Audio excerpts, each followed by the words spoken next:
directeur photo de Borderline, Un été sans point ni coup sûr et puis Québec-Montréal. Steve Asselin vient nous parler de son métier de directeur photo. Bonjour Steve Asselin. Bonjour. Donc, premièrement, j'aimerais savoir quel est le rôle d'un directeur photo sur un plateau de télévision ou de cinéma. Mais en cinéma, en fait, c'est quelqu'un qui s'occupe de la caméra et de la lumière, en général.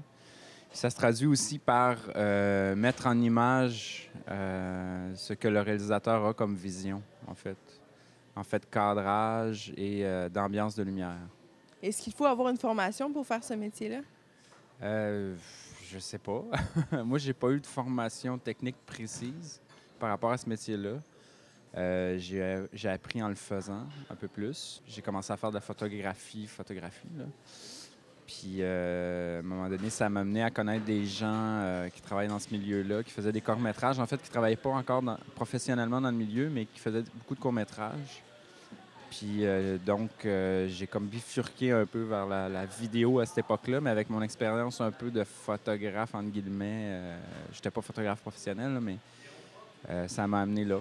J'ai développé une certaine façon de travailler au cours des années, mais c'est des choses que j'essaie de changer aussi de temps en temps, de ne pas avoir une routine là-dedans, là.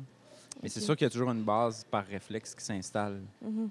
Donc, chaque film a sa propre façon de tourner, Oui. de... Oui, oui. Je pense que moi, la façon dont j'approche un film en direction photo, c'est d'abord selon le scénario et aussi la vision du réalisateur, mais je pense que le film doit, à un moment donné, parler de lui-même. C'est-à-dire qu'il doit, à un moment donné, venir me chercher et me dire, regarde, j'ai de l'air de ça, moi. Fait que vous vas-y dans cette direction-là.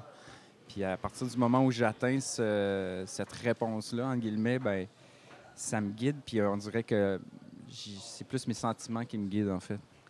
Comment qu'on décide la facture visuelle d'un film? Ben, c'est beaucoup par des références photos et aussi vidéo. Par exemple, moi, je m'installe avec un réalisateur, puis il me dit, j'aime beaucoup telle photographie dans tel film, tel film, tel film, tel film. Regarde tel peintre, tel truc. Puis on regarde ça ensemble. Là, je m'inspire. Puis moi, j'ai aussi, quand je lis le scénario, quand je commence un peu à voir les décors, j'arrive aussi avec des références, on s'en parle. Donc, avec le réalisateur, avec le directeur artistique qui s'occupe de tout ce qui est côté décor, puis la personne qui s'occupe des costumes, qui ont choisi les couleurs, les textures en fonction de ce que le réalisateur veut. Parlons d'un petit truc. Est-ce qu'il y a un équipement spécifique que tu utilises dans les tournages pour faire la direction photo? C'est un équipement spécifique, ça dépend des projets. Comme par exemple, tu vois, Un été sans point ni coup sûr, on a tourné ce film-là, on a fait des tests, bien sûr, avant, parce qu'on voulait une texture, peut-être que ça paraît pas nécessairement à l'écran, mais on voulait une texture un peu vieillotte à l'image. Donc, on est allé chercher des lentilles qui ont été fabriquées dans les années 60. Donc, on a utilisé des vieilles lentilles de cette époque-là pour essayer de reproduire un peu la texture de cette époque-là. Évidemment, on n'avait pas le même type de pellicule qu'à l'époque, qui n'existe plus maintenant. Donc, on a tourné avec la pellicule d'aujourd'hui, mais on a essayé électroniquement de se rapprocher d'un look, si je peux dire, de cette époque-là. Et puis aussi, on a utilisé une vieille caméra 16 mm Bolex qui était très utilisée à cette époque-là pour certaines séquences. Donner un petit côté souvenir, un peu, comme si ça avait été tourné en 69. Est-ce que tu peux nous parler de ton expérience auprès du film Borderline? Comment ça se passe, le tournage, quand tu es sur le plateau? Tu vois, par exemple, Lynn Charlebois, la réalisatrice, avait une vision très particulière par rapport aux époques qu'il y a dans le film. Parce qu'il y a 3 époques. Il y a la jeune Kiki, qui est le personnage principal quand elle a 10 ans, quand elle a à peu près 20, puis quand elle a 30. Donc, Lynn avait dans l'idée de faire que, par exemple, la première époque, quand Kiki a 10 ans, de jamais bouger le cadre. Donc, d'avoir toujours des plans fixes. C'est ce qu'on a essayé de faire le plus possible. Il y a des petits moments où on a triché, évidemment, mais ça apparaît pas trop, je pense. Puis, quand elle a 20 ans, c'était tout à l'épaule. Et puis à 30 ans, c'était un peu plus comme...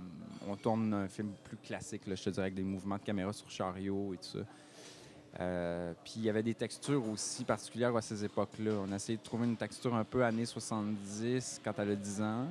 une texture plus dramatique, plus dure à l'image quand elle a 20 ans, parce que c'est une période où elle était un petit peu plus rock'n'roll. Puis, puis le 30 ans, ben, plus normal, si je te dirais. OK. Puis, vous avez tourné aussi à l'extérieur pour ce film-là. Comment ça s'est passé, le tournage à l'extérieur, surtout que c'est en hiver? En film, il y a rarement de difficultés, je te dirais, par rapport aux conditions extérieures. Parce que le film, contrairement à la vidéo, a une plage d'exposition très grande. Donc, la neige, les blancs, c'est sûr qu'il y a une certaine limite, là. Mais c'est beaucoup moins pire en film qu'en vidéo. Puis par rapport au froid aussi, parce que ces caméras-là sont mécaniques.